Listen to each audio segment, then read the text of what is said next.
So yesterday was the Dillian Whyte Oscar Rivas press conference, and Barry Hearn was presenting it. And Barry Hearn spent 15 minutes kicking off the press conference, and ever since then, it seems a lot of people have kicked off. People are upset, angry, annoyed, pissed off with Barry Hearn's comments. Now, I was watching the press conference live, and I've seen what he said, but just for the sake of this video, and just to help me share my opinion with you guys, I'm gonna kind of I've actually made notes for the first time, because obviously this is a bit of a sensitive issue, and I don't want to say anything or misrepresent myself in any way. So I've made a couple of bullet points, because what I want to do is tell you guys how I digested what Barry Hearn said, and then after that provide my opinion. Does that make sense? So obviously you guys can go ahead and watch this press conference at your leisure, by yourself, independently. What I'm trying to do here is let you guys know, with what Barry Hearn was saying, how I understood him, how I understood what he's saying, how I read between the lines of the actual words that he used. So he started off by saying that Dillian Whyte has always believed in himself, and he's always backed himself since day one. He mentions that Dillian Whyte has taken smaller money for the right fight, again going back to the fact that he's always believed in himself and backed himself. Mentions that Dillian Whyte has improved as a fighter. Then he goes on and talks about how Dillian Whyte's been badly treated by the WBC, and how Dominic Brazil shouldn't be the mandatory for Wilder. And I think that, in my opinion, what he's basically saying here is Dillian Whyte should be the mandatory. He mentions that where we are still campaigning with the WBC, and when he said where, I'm assuming Matchroom and Dillian Whyte's team. Then he mentions that Dillian Whyte has a fight-by-fight contract with Matchroom. He's not tied up to a slave contract. Again, the context, or my kind of understanding, goes back to the initial point of how Dillian Whyte has always believed in himself and backed himself, to the point where now he's still believing and backing himself, which is why he's got a fight-by-fight deal rather than having a long-term deal with Matchroom. The fact that he's not got a slave contract. Then he goes on to mention, when I was running boxing, it was easier. We were slave traders. We had these guys and they were working for us. The pendulum has swung. Now I have to listen to the fighters. Then he goes on to say, Dillian Whyte has had offers from around the world, but he's backed himself, again, his initial point. And while he's waiting for the WBC to make a decision, what does he do? Son of a bitch goes and takes a tough fight. Again, he's backed himself. So that's how I have understood what Barry Hearn has said. Now, let's go into the actual comments that have caused offence. So he's not tied up to a slave contract. When I was running boxing, it was easier. We were slave traders. Now, I'm not going to lie, just so you guys know, you can probably tell by my accent, I'm from London, born here, born in the UK. I'm not black, I'm not white. I'm from my background is Indian. My family are from India, and I just wanted to provide that context for you guys, so you can see or understand the point of view that I'm speaking from. Now, when I was watching this press conference yesterday, as soon as I heard what Barry Hearn said, I had to kind of double take. So sorry, what did he actually say that? I then rewinded it, watched it again, and sat there and kind of just had a little kind of think. Because I'm not going to lie to you, as soon as he mentioned slave contracts and slave trading, it made me feel uncomfortable, and it gave me some negative feelings, and I couldn't quite put my finger on it. The reason why I couldn't put my finger on it is, although I had these negative feelings, and I felt a bit like uncomfortable with what Barry Hearn was saying, as I was listening to what you were saying, I, I didn't disagree with what he was saying. He was telling the truth. The oldest story in boxing is promoters taking advantage of boxers. You can go as far back as you want in the history of boxing, and that's what you'll find. Promoters taking a piss out of boxers. It still goes on to this day. To this day! And it still happens. Like, promoters take the piss out of boxers. And the point that Barry Hearn was trying to make, in my opinion, was Dillian Whyte has backed himself and believed himself to get to a point where he is the boss in the relationship between himself and Matchroom. Matchroom are serving Dillian Whyte. They have been unable to tie him down to a long-term deal. Dillian Whyte runs the show. Dillian Whyte runs the ship when it comes to his career. And Barry Hearn was basically saying that the tables have turned. And in this relationship right here, when it comes to Dillian Whyte, he has all the power.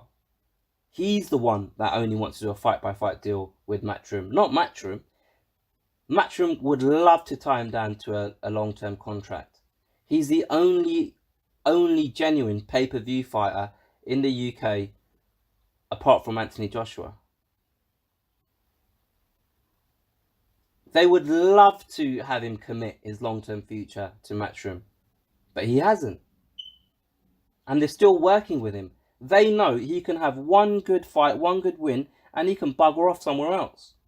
But they still work with him. They still invest in him, because he's a hot commodity in boxing. And he's worked his ass off for that. He's got himself in that position, not anyone else. Dillian Whyte has. And this was a fucking badly worded compliment. He hasn't allowed himself to get tied down into a long-term deal that favours a promoter over himself. He's took charge of his own career. He's risked it all. He's worked his fucking arse off to get to this position. And Matchroom are serving him. He's not serving Matchroom. That's the point that Barry Hearn was making. And going back to the actual comments about slave contracts and slave trading, how, like, I know it's strongly worded. The actual terms are probably, they're tone deaf. Like, he could have used better wording than that. But is he lying? Is he lying? Now, we sit here and talk about promoters, and we take the piss out of Eddie Hearn, Frank Warren, Bob Arum, and you know, whoever else, Al Heyman, and we talk about how these promoters are snakes. They don't give a shit. They're just here taking advantage of fighters. Look at all the fucking boxers over decades that have had to go to court with their promoters, and vice versa. Promoters taking fighters to court. Prominent fighters, people like Mikey Garcia, fucking sitting out for like 2 years while he's in his prime because of like disagreements with his promoter. Like, it still happens now. And the point Barry Hearn was making is Dillian Whyte has avoided all of this by backing himself and believing in himself. Like, just because your feelings are hurt, it doesn't mean that the person who has hurt your feelings is wrong. We live in this fucking outrage culture where people on Twitter and Instagram, social media, they they get angry before they know why they're angry, because we're turning into pussies. Human beings are turning into pussies. Now, before I carry on with this line of thought, I just want to obviously reiterate I'm not black, and by the mentioning of slave trading and slave contracts, obviously that provokes a different feeling for black people than it would for me. But that doesn't change the context of how it was said and what was said. That doesn't. I'm sorry, it doesn't. So in my personal opinion, and again, I'm just expressing my opinion here. I'm not saying I am 100% right. This is just how I feel. Even though I was a bit pissed off, or a bit kind of had these negative feelings about what Barry Hearn said and how he said it, when I actually took the time to have a think about things from a neutral standpoint, I I couldn't find anything where Barry Hearn should be reprimanded. What has he done? He said something that was true. He hasn't lied. It's the one thing about boxing that we as fans hate, is promoters blocking fights, stopping things from happening, um, not not doing the best thing for their fighters for their own personal interest. That's the worst thing about boxing. And Barry Hearn openly and frankly says he was part of this. He was complicit in this game in terms of taking advantage of fighters, but he's not now. Now we're pissed off. Why are we pissed off? It's like when you get these celebrities that tweet something when they're 14 years old, and now they're 21, 22, and someone finds an old tweet and the celebrity has to fucking apologize for it. Why? Like, things change, people change. Barry Hearn has basically said that he's changed for the better, and we're sitting here getting upset about it. Like, I saw this a couple of videos that Barbershop Conversations put out yesterday. Now, for the record, I don't often agree with what Barbershop Conversation says, and I feel like he's not even a fanboy of a fighter. He's an Al Heyman fanboy, which is a bit weird because you're sitting there supporting a promoter. And it's quite funny that we mention slave contracts in the context of Al Heyman, when in America they've got the Muhammad Ali Act, which basically means you can't manage and promote a fighter. So if I've got a fighter, I can't be his manager and promoter in the States. Similar rule, I think there's the same rule here, but I don't know if it's called the Muhammad Ali Act. And Al Heyman gets around this by calling himself a quote unquote advisor. So he's actually literally he's actually doing some of the things that Barry Hearn, people are getting pissed off at Barry Hearn for saying that he used to do. Does that make sense? So going back to what Barbershop Conversations was saying, he was talking about how Dillian Whyte is complicit, how Dillian Whyte should have done something, and he was literally having this big go at Dillian Whyte. And I was sitting there thinking, bruv, what the fuck? Like, why are you getting pissed off at Dillian? What? Because Dillian Whyte didn't get up and slap a fucking 70-year-old man? Like, Dillian Whyte and Barry Hearn have a relationship. Dillian Whyte's been fighting with Matchroom for 3-4 years now, 5 years, I'm not sure how long, but a number of years. He has a relationship with Barry Hearn. I don't know whether they're friends or whether they're colleagues, or how close their relationship is, but he has a relationship with Barry Hearn. And I'll just say something from my own personal experiences. I used to work on building sites when I was younger. And within building sites, it's commercial building sites, it's a very working class environment. People that I worked with were all kind of working class. And the amount of times I formed a relationship with, colleagues, people that work for the organisation I work for, and other subcontractors, people that worked for, for other firms that worked on the same site as me, and you have to work together. So you become friends, and you just start going to a pub together and stuff like that.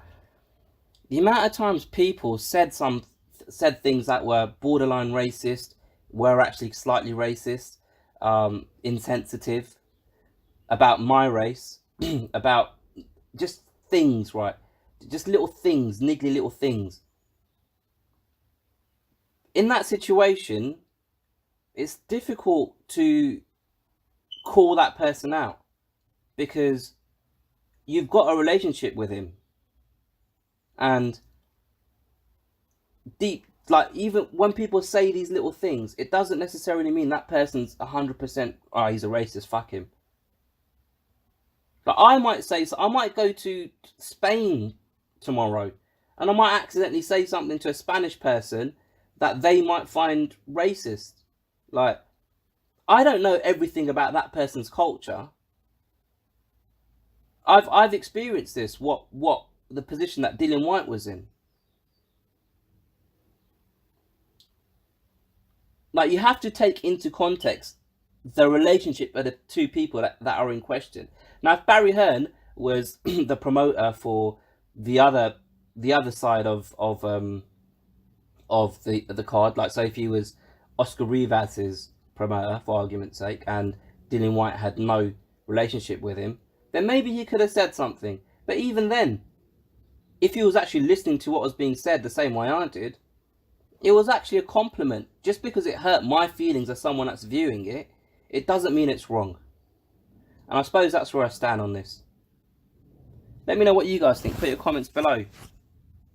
Before I end, I do want to say Barry Hearn could have worded that better. He could have said it in a way that wasn't so insensitive. The slave traders bit, that's what got me. The slave contract, not so much, but we were slave traders. That's what, for me personally, that was a bit that kind of stung a little bit. And like I said, I went back and I watched it a couple of times, and like I said, just because my feelings were hurt, it doesn't mean he was wrong. He was telling his truth. And if we're going to sit here and get pissed off about him being honest and him expressing how things have changed for the better for the fighters, which is what we should want as boxing fans, then we've got no chance as a society. How about that? Anyway, let me know what you guys think. Put your comments below. Where do you stand on this? What do you make of my opinion? Fuck, where do you stand? What do you make of my opinion? Where do you think I'm wrong? Where do you think I'm right? I'd love to have a discussion about this. It's difficult to make these videos when I'm just talking to myself. It's so much easier if there's someone here talking with me, because then we can exchange opinions and views, and it's easier for me to articulate myself because there's all these things that I want to say, and it's hard to, like, do you know what I mean, get them all down in a nice concise message. But I've tried my best. Yeah, put your comments below. Don't be scared to share this. Don't be scared to like this. And please make sure you subscribe. I'll catch you on the next one.